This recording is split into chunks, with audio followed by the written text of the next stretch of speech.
Music in the Cafe, a Lukanette alternate universe month-long fanfiction. Each day will be based on a writing prompt from the Lukanette September 2019 calendar. I do not own this calendar. I will be linking the Tumblr post I found it in the description box below. Thank you for reading, listening, or watching. Please enjoy. Day 14. Cotton Candy. I think we should go on at last, Marinette said, looking at the Ferris wheel. There are only a couple of people occupying the basket since it was still early. That's a good idea, Luca agreed. Marinette smiled and nodded, looking around. What did one do at a carnival? She wasn't a teenager anymore, but having a carnival date still made her worlds excited. What should we do? She asked. Luca scanned around. I see a tie-dye station, Luca said, pointing to a plastic-covered table. I'm in if you are, Marinette smiled, receiving a nod as they started their way towards it. Luca, that's not even a spiral anymore. It's just gonna be green all over, Marinette laughed. Luca sent her a pouty face and continued to douse the blue shirt with green dye. But if you don't put enough, then it won't be a stripe, he defended himself. Marinette continued to laugh, dyeing her shirt pink. Big surprise. Yes, but if you put too much, it's only just going to be a green stripe, no blue, Marinette explained. Luca opened his mouth to say something, but then closed it. Well, green shirt, here I come, he joked. Even the volunteers, who had been silent during the dye frenzy, chuckled and laughed. I'm quite surprised that a carnival came. Usually it's just the schools putting them up, Marinette mused as she took her new shirt that was wrapped and put neatly into a plastic bag with instructions on how to wash it. Luca nodded in agreement. Yeah, the last time I went to a carnival was when my sister convinced me to go to her school, to the one that her school set up. Marinette looked at him curiously. Did you not go to the same school as your sister? She asked. Her head tilted to a side, and her eyebrows were knitted together. Luca shook his head. She went to public school. I homeschooled, he explained. Marinette nodded. Oh, how come? She asked.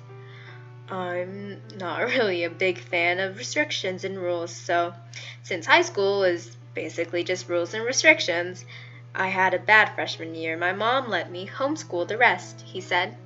Marinette nodded again, understanding where he came from. You remind me of one of my friends back in college. She was a total free spirit, no care for teachers or rules, and always expressing herself no matter what, and I really respect her for staying true to herself. She always did what she pleased, which is more than I can say I've ever done. Now she models with my other friend. They own their own agency, all-inclusive. No harsh rules on how you need to look. They're trying to break down the beauty standards, Marinette hummed, thinking of her old friends. She had been so shy in college and now was a blossoming, confident model and entrepreneur. They had promised her that if she ever had a real fashion show, they'd bring the models. Luca thought for a minute. That sounded familiar. A lot like the concept of his sister's modeling agency. Maybe Julika worked for Marinette's friends. Can you tell me more about it? I might know someone who is interested, he asked, and Marinette happily obliged. Well, there's Gami. She was the opposite of her now when she was a kid. She grew up in a really strict household with no friends, just rules. To be honest, I didn't really like Kagami much when I met her. Marinette laughed nervously, thinking back to when she thought Kagami was going to take a rest. Now she was perfectly fine with someone else having to deal with him, but Kagami deserved better than that fool. But I warmed up to her, and she's a really good friend now. I was her first real friendship, so we have a very special bond. She used to be really uptight and rule-abiding because that's how she was raised, but now she's just as much of a free spirit as you. Marinette tapped Luca's nose slightly, making them both laugh.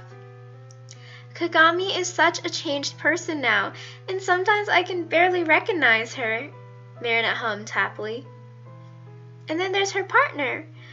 Oh, I haven't seen her much since high school. We drifted apart, but she was always so lovely. Julika was so Wait, Julika? Luca stopped her mid-sentence, and Marinette nodded suspiciously. Yeah? She said in a questioning tone. Luca's mind raced to a conclusion. If she went to school with Julika, then he was supposed to go to high school with her. But when he decided to decided to school at home, he missed the chance as she was just coming in. That's my sister, Julika, Luca said, and Marinette's mouth dropped. What? Wait, what? Really? Oh my god! Marinette went through a myriad of emotions. I guess we really could have met like years before. Luca laughed, thinking about how blissfully wonderful it would be if him and Marinette had years and years of a life together. She nodded and smiled. Yeah, it was a comforting fact for Marinette to know that at least someone in Luca's family would accept her for sure. I think if me and Julika had stayed really good friends, then I would have met you before, Marinette thought out loud. Luca nodded his head in agreement. Why'd you stop being friends? He asked. Marinette shrugged. Oh, nothing bad happened, don't worry. We just didn't have any classes, so we just drifted. Pretty easy cut and dry, she explained. Luca nodded his head. Ooh, sand art. Do you want to do a 90s activity? She asked, pointing towards the small booth. Luca smiled widely. Sure. Apparently, time went by super fast. Before he even knew it, it was already 6. The sun was about to set in a couple of hours, so the sky was splashed with a beautiful array of colors. It had blues, purples, pinks, and orange swirling around. Do you want to go on the Ferris wheel? Luca asked as Marinette came back with 2 cones of pink cotton candy. Yeah, I hope the lines aren't too long. She pinched out a wad of the pink floss. I love cotton candy so much, Marinette said giddy with joy. Luca began to eat his cone of pink fluff. Who doesn't? He replied as they started walking towards the big lit-up wheel. The long wasn't as long as they expected, but they had about a 20-minute wait. The wheel moved slowly, so a full rotation would probably take like 20 minutes.